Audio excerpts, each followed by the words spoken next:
ఉద్యమకారులకు అసెంబ్లీలో హామీ ఇవ్వాలి. కాంగ్రెస్ మేనిఫెస్టోలో ఉద్యమకారులకు 250 గజాల ఇంటి స్థలం అసెంబ్లీ సాక్షిగా హామీ ఇవ్వాలని తెలంగాణ తొలి మలి దశ ఉద్యమకారుల సమితి డిమాండ్ చేశారు. హైదరాబాద్ బషీర్బాగ్ ప్రెస్ క్లబ్ ఏర్పాటు చేసిన విలేకరుల సమావేశం నిర్వహించారు. వారు మాట్లాడుతూ తెలంగాణ తొలి మలి దశ ఉద్యమకారులకు గుర్తింపు పత్రాలు ఇవ్వాలన్నారు. 1969 సంవత్సరంలో 349 మంది, 2001 నుండి ఉద్యమంలో సుమారుగా 1200 మంది అమరులైనారు. ఆ అమరుల కుటుంబాలకి కేవలం 600 మందికి మాత్రమే కొన్ని సదుపాయాలు జరిగినాయి తప్ప మిగతా 600 మందికి ఎలాంటి సదుపాయాలు జరగలేదు.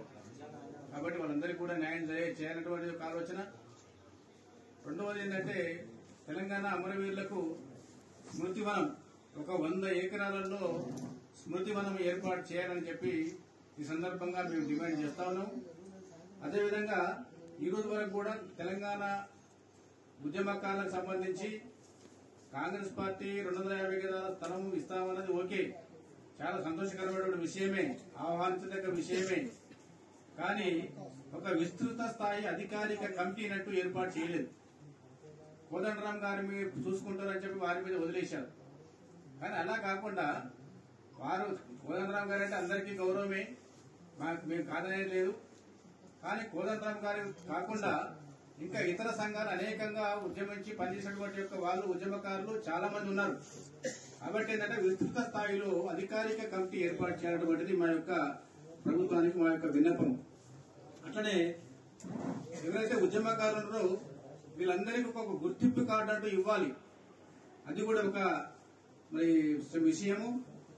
గతంలో అనేక ప్రత్యేక రాష్ట్రాల ఉద్యమాలలో అస్సాం గాని, జార్ఖండ్ గాని, ఛత్తీస్గఢ్ గాని, ఉత్తరాఖండ్ గాని ఇట్లాంటి రాష్ట్రాలలో ఉద్యమించినటువంటి ఉద్యమకారులకు అందరికీ కూడా పెన్షన్, గౌరవ వేతనం ఇస్తున్నారు. అక్కడ అదే స్థాయిలో ఇక్కడ కూడా ఈ తెలంగాణ రాష్ట్రంలో కూడా తెలంగాణ ఉద్యమకారులకు గౌరవ వేతనం 30,000 రూపాయలు తగ్గకుండా ఇవ్వాలన్నటువంటిది కూడా మేము కోరుతా ఉన్నాము.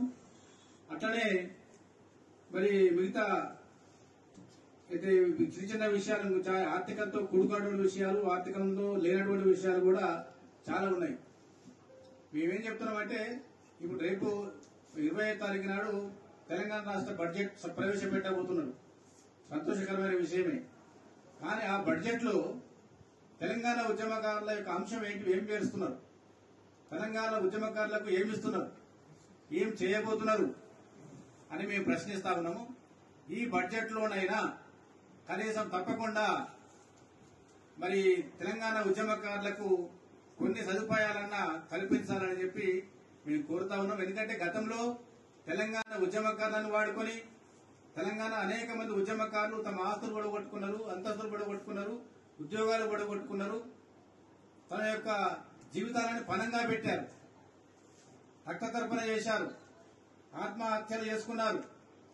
కానీ కేసీఆర్ గారు అన్నింటినీ కూడా వాడుకున్నాడు తప్ప తన యొక్క దొర పెత్తందారి తనానికి ఉపయోగించుకున్నాడు తప్ప తెలంగాణ ఉద్యమకారులకు ఎలాంటి సహాయ సహకారాలు అందించలేదు. తెలంగాణ ఉద్యమకారులను పూర్తిగా మర్చిపోయాడు. అందుకే ఈ మొన్నటి ఎన్నికల్లో, అసెంబ్లీ ఎన్నికల్లో గాని, పార్లమెంట్ ఎన్నికల్లో గాని తగిన బుద్ధి చెప్పారు. ఇంకా ఈ టీఆర్ఎస్ ను, ఈ బీఆర్ఎస్ ను భూస్థాపితం చేయాల్సిన అవసరం ఎంతైనా ఉన్నది. వీళ్లకు ఎప్పుడైతే తెలంగాణ ఉద్యమకారులని ముస్మరించారో వీళ్ళకి పుట్టగతులు ఉండవు. ఈ యొక్క బీఆర్ఎస్ పార్టీకి ఇంకా ఎవరైతే బీఆర్ఎస్ పార్టీలో ఉన్నారో వాళ్ళందరూ కూడా బయటికి రావాలా, మీరు నచ్చిన పార్టీలో చేరండి, కానీ బీఆర్ఎస్ పార్టీలో ఉండొద్దు అని చెప్పి ఈ యొక్క తెలంగాణ ఉద్యమకారుల తరఫున మేము విజ్ఞప్తి చేస్తా ఉన్నాం. ఎందుకంటే ఇంతటి క్రూరమైన, ద్రోహమైనటువంటి యొక్క పనులు ఏ రాష్ట్ర ముఖ్యమంత్రి కూడా చేయలేదు. తెలంగాణ అసలు ఒక 20 సంవత్సరాల వెనుకకు పోయింది. అనేక ప్రజలకు నష్టం జరిగింది. రైతులను ఆదుకోలేదు, కార్మికులను ఆదుకోలేదు, విద్యార్థులను ఆదుకోలేదు, నిరుద్యోగులను ఆదుకోలేదు, ఉద్యమకారులను ఆదుకోలేదు, ఎవరిని ఆదుకోలేదు. కేవలం తన కుటుంబానికి వరకు మాత్రమే తన యొక్క ఆస్తుల లక్షల కోట్ల రూపాయలు పెంచి పోషించుకున్నారు. హైదరాబాద్ చుట్టూ, హైదరాబాద్ నగరం చుట్టూ, హైదరాబాద్ లో కూడా అనేక చోట్ల భూకంప కోణాలకు పాల్పడ్డారు. వేల కోట్లు సంపాదించుకున్నారు, లక్షల కోట్లు సంపాదించుకున్నారు తప్ప తెలంగాణ ప్రజలకు ఒరిగిందంటూ ఏమీ లేదు, జరగలేదు అని ఈ సందర్భంగా విజ్ఞప్తి చేస్తున్నాము.